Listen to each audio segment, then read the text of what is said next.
You have to send her away, Desmond, because I cannot keep sharing you with a woman who still sleeps under your roof and cooks in your kitchen like I do not exist. Exist. Zara stood in the bathroom doorway of his apartment, wrapped in his oversized Arsenal jersey, one hand on her hip and the other holding a half-eaten slice of toast, because even in her rage she was hungry. Either I am your woman or I am not, so which one is it? Desmond looked up from his phone, and that slow, devastating smile crawled across his face, the one that had started all of this trouble in the first place. Come here, he said softly. I am not coming anywhere near you when you are smiling like that. He laughed, low and warm, and Zara felt her resolve dissolving like sugar in hot tea, which she absolutely hated about herself. But let us go back, because a story this good deserves a proper beginning. 4 months earlier, Zara Dlamini had been standing behind the concierge desk at the Saxon Hotel in Sandton, wearing her stiff navy uniform and her practiced smile, the one she had perfected over 2 years of greeting people who had more money than manners. She was 26, sharp as a new blade, with the kind of beauty that made people do double takes in parking lots, though she herself was more interested in her savings account than in compliments. She had grown up in Soweto, the third of 4 children, raised by a mother who worked night shifts at a hospital and a father who had the admirable quality of being consistently absent. Zara had learned early that nobody was coming to rescue her, so she had better rescue herself, and she had been in the process of doing exactly that quietly, methodically, one hotel shift at a time. She was not the girl who chased men. She was the girl men wrote poem drafts about on their phones at 2 in the morning and then deleted because they felt too exposed. She had standards, a 5-year plan, and a studio apartment in Rosebank with a leaking kitchen tap she kept meaning to fix. That Tuesday evening she had been reviewing a guest complaint about a missing robe, completely unbothered and mildly entertained, when the revolving door pushed open and Desmond Kumalo walked into her life like he owned the building and was simply deciding whether to keep it. He was tall, the kind of tall that reorganizes a room. He wore a charcoal suit with no tie, collar open just one button, and he moved through the lobby the way water moves, like there was no surface he could not find his way across. He had a jaw that could cut the complaint form Zara was holding, and he was on his phone, laughing at something, unbothered by the world, completely at home in his own skin. He stopped at her desk. "Good evening," he said, ending his call without even saying goodbye to whoever was on the other end, which should have been the first sign. "Good evening, sir. Welcome to the Saxon. Do you have a reservation with us tonight?" "I do, but I actually have a small problem." He leaned on the counter just slightly, just enough, and his cologne arrived like a rumor. "My colleague booked the room under his name, but he cannot make it, so I am hoping you can help me sort that out without making me fill out 17 forms." Zara almost smiled, but she was professional. "Let me see what I can do." She sorted it in 4 minutes. It should have taken 15. He noticed. "You are very good at your job," he said, sliding his card back into his wallet. "I know," she replied, and he laughed genuinely, like she had surprised him. And that laugh, that was the robe she should have reported missing. His name, she learned later from the hotel system, was Desmond Kumalo. 41. Corporate lawyer. Pretoria address. Pretoria address meant wife. She knew this without even checking, because men like Desmond always had a Pretoria address and a wife, and a reason why things at home were complicated. She was right on all 3 counts. Lorado Kumalo was 38, and if Desmond was water finding every surface, then Lorado was the kind of still, deep lake you could not see the bottom of. She was a landscape architect who designed gardens for estates and game lodges across Limpopo and Mpumalanga, and she had the quiet confidence of a woman who spent her days making beautiful things grow from difficult soil. She wore almost no makeup, drove herself everywhere, and laughed with her whole chest at things that other women would only politely smile at. She and Desmond had met at a conference in Cape Town 14 years ago, when she was 24 and he was 27, and the world felt like it was still being set up specifically for them. He had been magnetic then too, attentive and funny and full of grand ideas, and she had loved him with the specific abandon of a young woman who does not yet know the difference between intensity and instability. They had built a good life, at least from the outside. A beautiful home in Waterkloof Ridge with a garden Lorado had designed herself. A garden with a small stone bench tucked under a jacaranda tree where she used to sit in the mornings with her tea, just breathing. 2 cars, annual leave in Mauritius, dinner parties where Desmond told stories and everyone leaned in. He was charming in public the way certain people are, effortlessly, generously. so that every guest left feeling like the most interesting person in the room. At home it was quieter. Not the comfortable quiet of two people who know each other well, but the other kind, the kind that sits between two people who have stopped asking each other certain questions because the answers stopped being kind. Lorato had learned to notice the signs of a bad season with Desmond the way she noticed the signs of a bad season in a garden. A certain withholding, a certain restlessness, the way he would start staying late and coming home smelling like someone else's evening. She had been through 2 of these seasons before. She had stayed, both times, because she believed in the garden even when it went dry. But a garden that is never watered eventually makes a decision on its own. Zara did not plan to see Desmond again after that Tuesday. She told herself this very firmly on Wednesday morning while getting dressed.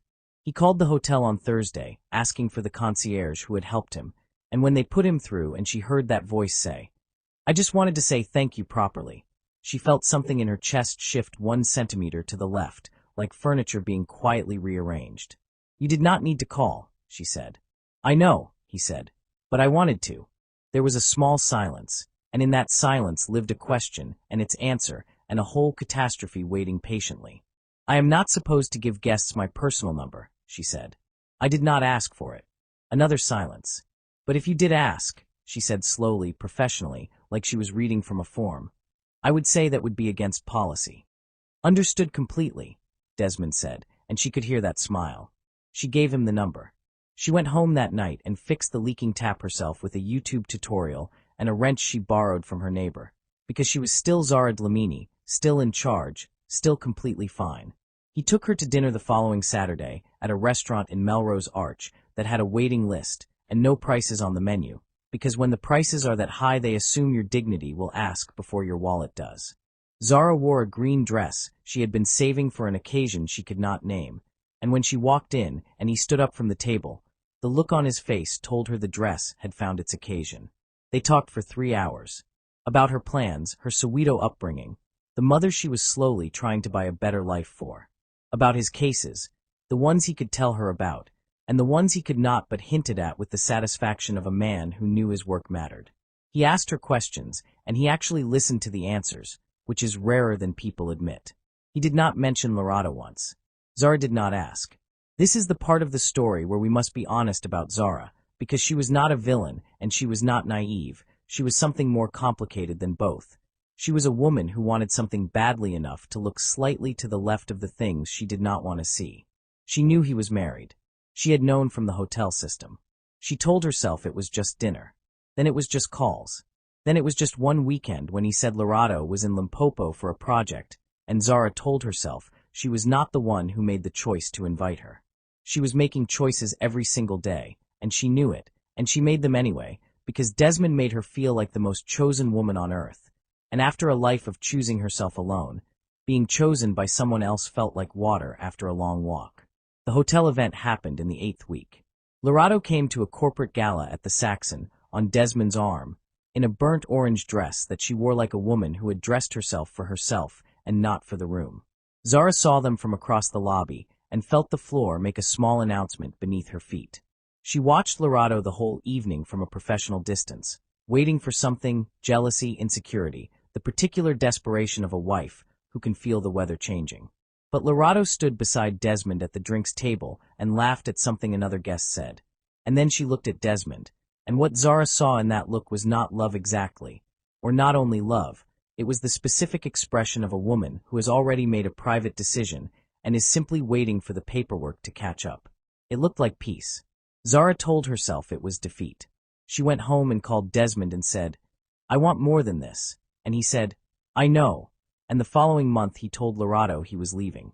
What happened in that conversation between Desmond and Lorato, nobody outside that Watercliff Ridge kitchen ever fully knew. Neighbors reported no shouting. No plates thrown. The woman down the road said she saw Lorato in the garden the next morning, on her stone bench under the jacaranda tree, drinking tea, looking at nothing, looking at everything. 3 weeks later Lorato took her personal things, her design drawings, her books, her mother's old cast-iron pot, and the small framed photograph from the hallway that Desmond had never once looked at because it was a picture of Lorato alone, standing at the edge of a cliff in the Drakensberg, grinning into the wind like she owned the whole sky. She left the house as beautiful as she had made it. She left with no scene, no speech, no dramatic goodbye. She left, and the garden kept growing, because she had built it well enough to survive without her standing over it. Zara moved in on a bright Saturday in April with 2 suitcases, a box of kitchen things, and her friend Namsa, who helped carry boxes while making commentary like a sports announcer. "This kitchen," Namsa said, opening cupboards, "has a spice rack that is alphabetically organized, Zara. Alphabetically. This woman was not playing with her life. Just help me unpack, please." "I am helping. I am also giving you information." Namsa held up a small labeled jar. She even labeled the bay leaves. "Bay leaves, Zara. Who is labeling bay leaves?" Zara laughed despite herself, and the house felt bright and full of possibility. And Desmond was home that evening with wine and flowers, and everything was perfect in the specific way that things are perfect just before they are not. The first sign came in week 3. Zara was getting dressed to meet Namsa for lunch when Desmond looked at the yellow wrap dress she had on and said, "That is a bit much for a Saturday, is it not?" He said it lightly, casually, like a man adjusting the volume on a remote, and Zara had changed into jeans because she was running late and did not want an argument, not because she felt she had to. She told herself this very firmly in the car. The second sign came in week 5, when he picked up her phone from the kitchen counter to check the time, and then stood there a moment too long before setting it down. She asked him what he was doing, and he smiled and said nothing, just checking the time. And the smile was the same smile from the hotel lobby, warm and easy and perfectly placed. The third sign came when Namsa stopped being invited to the house, not through a direct conversation, but through a series of small logistical inconveniences that Desmond created so naturally she almost missed the pattern. Almost. On a Thursday night in her second month in the house, Zara was clearing the last of Lorado's things from the bedroom closet, a task she had been putting off because something about it felt like reading someone else's diary, when her hand hit the back panel, and it shifted. She pressed it. It opened. Behind it was a small wooden box, sanded smooth, with no lock, just a simple latch.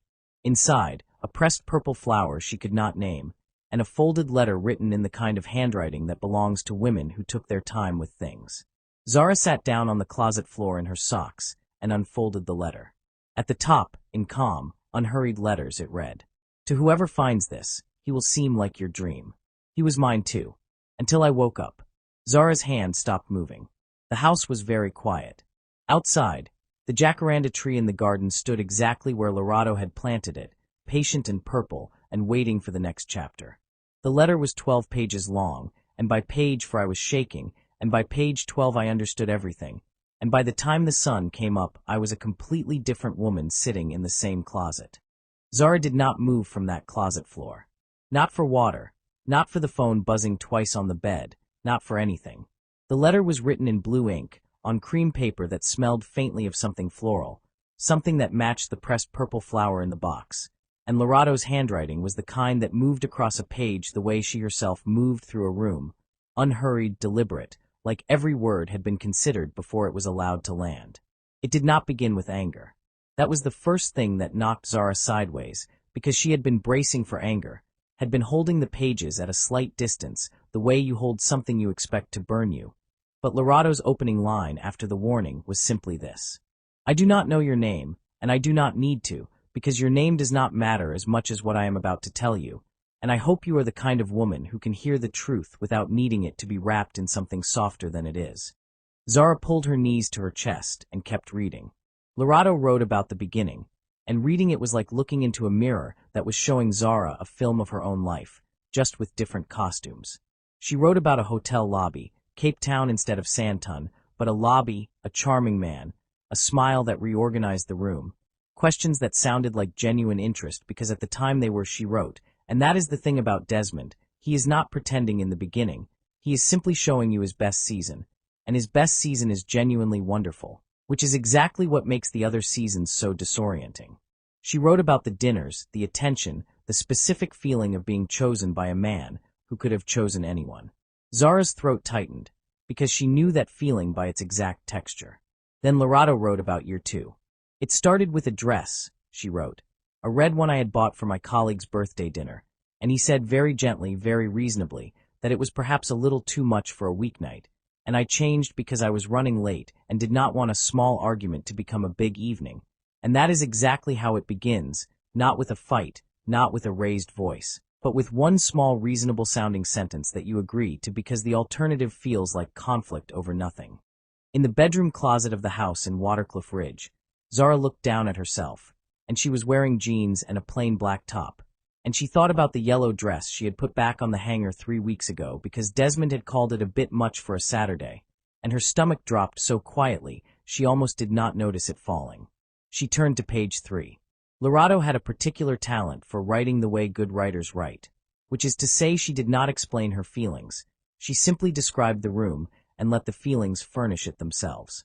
She wrote about the friends who stopped coming to the house, not because Desmond said anything dramatic, but because he had a way of being slightly exhausting about certain people. A sigh here, a mild observation there.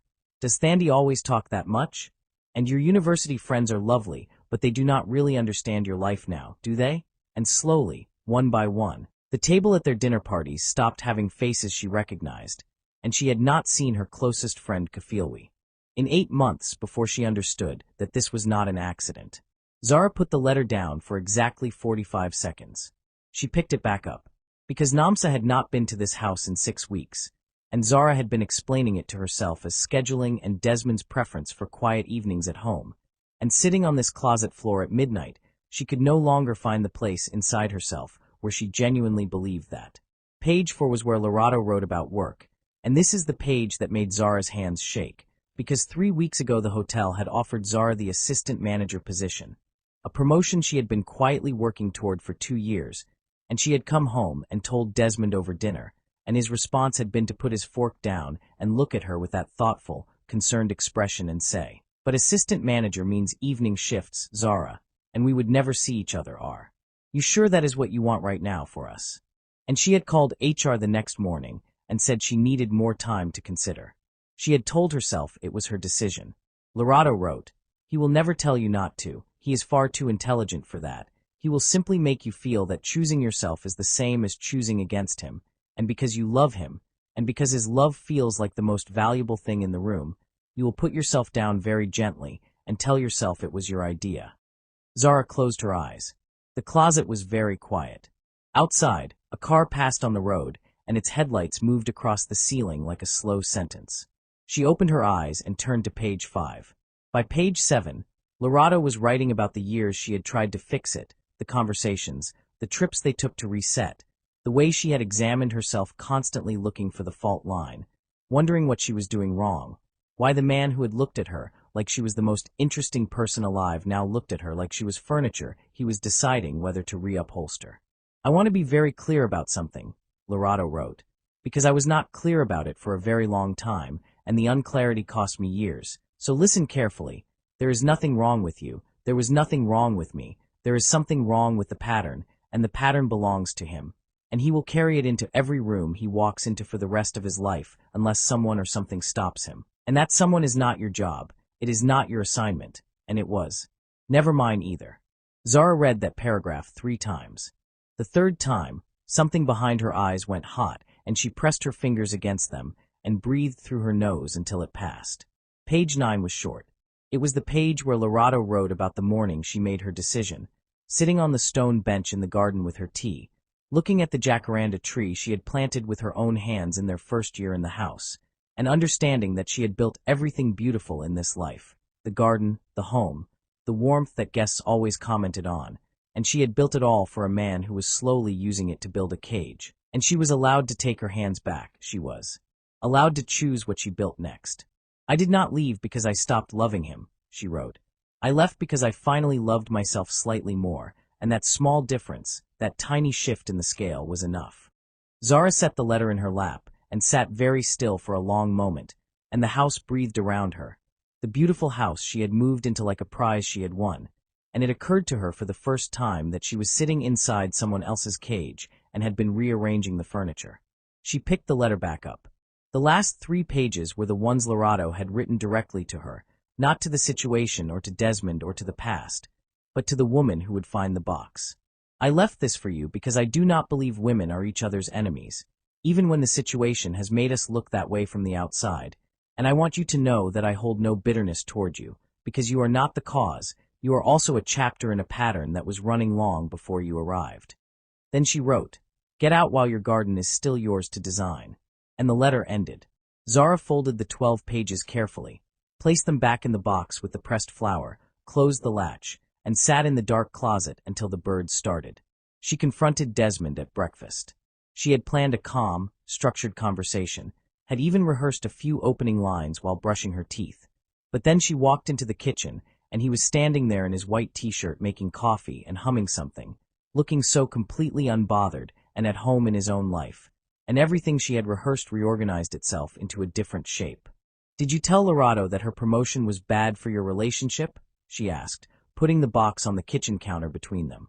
Desmond looked at it, then at her, then back at his coffee, and that was already an answer. "Where did you find that?" "Behind the panel in the closet, which I think you knew about." "Zara," he said, in the warm, measured, deeply reasonable voice, "whatever is in that box is Lorado's version of events, and Lorado was not a well woman toward the end of our marriage. She was anxious and she catastrophized everything, and I say that with compassion because I lived it for years." "She wrote about the dress, Desmond." A small pause, almost invisible. "What dress?" "A red dress she changed out of, because you called it too much for a weeknight." Zara picked up her coffee cup. "You said the same thing to me 3 weeks ago, except mine was yellow. Those are two completely unrelated. And Namsa has not been here in 6 weeks." "I did not ban Namsa from anything, Zara. I simply. And I have not called HR back about the promotion." The kitchen was very quiet. Desmond set his mug down slowly, and the warmth in his face did something Zara had not seen it do before. It did not disappear, it just shifted slightly, like a stage light adjusting its angle, and underneath it was something cooler and much more careful. "You are being dramatic," he said softly, "and I think you have been alone in that closet reading a bitter woman's diary entries, and you have frightened yourself, and I understand that, but I need you to take a breath and come back to reality." "She was not bitter," Zara said. "That is the thing. I kept waiting for the bitterness, and it never came. She just told the truth very quietly." Desmond looked at her for a long moment, and she looked back, and something between them that had been humming like a refrigerator you stop hearing simply went silent. "I am going to shower and go to the office," he said. "Okay," Zara said. He left the kitchen. She stood at the counter and drank her coffee and looked at the garden through the window, at the jacaranda tree with the stone bench underneath it. And for the first time she understood why Lorado used to sit there in the mornings. It was the only place in this house that asked nothing of you. She found Lorado through a landscape architecture colleague of a colleague, the way you find things in South Africa, through a cousin who knows a friend who worked with someone, and 3 days later Zara sent a short message to a number she had been given. "My name is Zara. I found the box. I would like to meet if you are willing. I do not know what I want to say, but I think I need to say it to you." Lorado replied in 4 minutes. "I know who you are. Tasha's Kitchen in Soweto, Saturday, 10 o'clock. I will be the one who looks like she slept very well." Zara laughed out loud in the car, alone, the first real laugh in weeks, and it came out slightly louder than expected, and she looked around instinctively to see if anyone had heard, and then she remembered she was alone, and that was the point. Saturday morning, Tasha's Kitchen smelled like coffee and mandatsi and someone's good decisions, and Zara arrived 7 minutes early and ordered water, and tried not to look like a woman who had rehearsed this moment 40 times since Wednesday. Lorado walked in at exactly 10, and Zara knew her immediately, not from the hotel gala where she had watched her from across the lobby, but from the letter, because Lorado walked in the way the letter had read, unhurried, comfortable inside her own skin, wearing a simple white linen top, and the expression of a woman who had nothing to prove and had recently discovered how restful that was. She sat down, ordered a coffee without looking at the menu like a person who knew what they wanted, and looked at Zara with calm, direct eyes. "You look tired," Lorado said, not unkindly. "I have not been sleeping well." "I know the sleep," Lorado said, wrapping both hands around her mug. "It comes back. Give it time." They sat for a moment with that, 2 women at a table in Soweto with a man between them like a subject neither had chosen to major in. Then Zara said, "I am sorry." Lorado tilted her head slightly. "For what specifically?" "For not asking the questions I already knew the answers to." Lorado was quiet for a beat, then she nodded once, slow and genuine, the nod of a woman who had waited a while to hear something close to that and had made peace with possibly never hearing it. "I appreciated the apology," she said, "and I want you to know I did not leave that letter for revenge, I left it because I kept thinking about the next woman, and I thought if I could save one person 1 year of that particular confusion, then the box was worth hiding. Why did you not just leave him? Zara asked, and then immediately said, That came out wrong, I meant. No, it is a fair question. Lorato smiled, and her smile was the same one Zara had watched from across the hotel lobby, knowing and warm and entirely her own. I stayed because I believed I could reach the version of him I had met at the beginning, and I kept thinking if I was patient enough, understanding enough, smaller enough, that version would come back. She paused. He did not come back because he had not gone anywhere. He had just shown me his full self, and I had to decide whether I loved the full self or only the season. Zara stared at her coffee. And I did not let him go for you, Lorato added, gently but clearly, because it was never about you, the way it was never about the woman before you, whose name I also eventually learned. She let that sit for exactly the right amount of time. I let him go for me. The cafe noise carried on around them, orders being called, a child laughing 2 tables over, the ordinary sound of a Saturday morning, and inside all of it Zara felt something in her chest that had been clenched for months, simply open like a window. She said there was a woman before me, Zara said slowly. There is always a pattern, Lorato said simply. And the pattern is not about the women, it is about the man, and what he is working through, and what he will keep working through until he decides to look at it honestly, which is his journey and not yours to take on. Zara nodded, and her eyes filled up, and she looked at the ceiling the way women do in public when they are refusing to cry and losing the argument. Your garden is still yours, Lorato said softly, and when Zara looked at her sharply she said, I wrote that for you specifically, not for a stranger, because I knew whoever found that box would need to hear it. How did you know someone would find it? Lorato smiled again, wider this time, with humor lighting the edges of it. Because I know Desmond, and I know that he moves women into spaces before the previous occupant is fully gone, so I was fairly confident the closet would be discovered. Zara laughed, sharp and sudden, and then Lorato laughed too, and for a moment 2 women in Tasha's kitchen in Soweto laughed together over a man who was at that exact moment probably somewhere telling someone he was misunderstood, and it was the most freeing sound Zara had made in months. She drove home with all 4 windows down. Desmond was in the lounge watching cricket when she came in, and he looked up and said, Where have you been? With the particular casual tone that was not casual at all, and Zara said, Out, and walked to the bedroom. She packed slowly and quietly, the way you pack when you have made a decision that is so complete there is no energy left over for drama, just the steady, methodical work of reclaiming your things from a space they had only been visiting. 2 suitcases, her kitchen box, the green dress.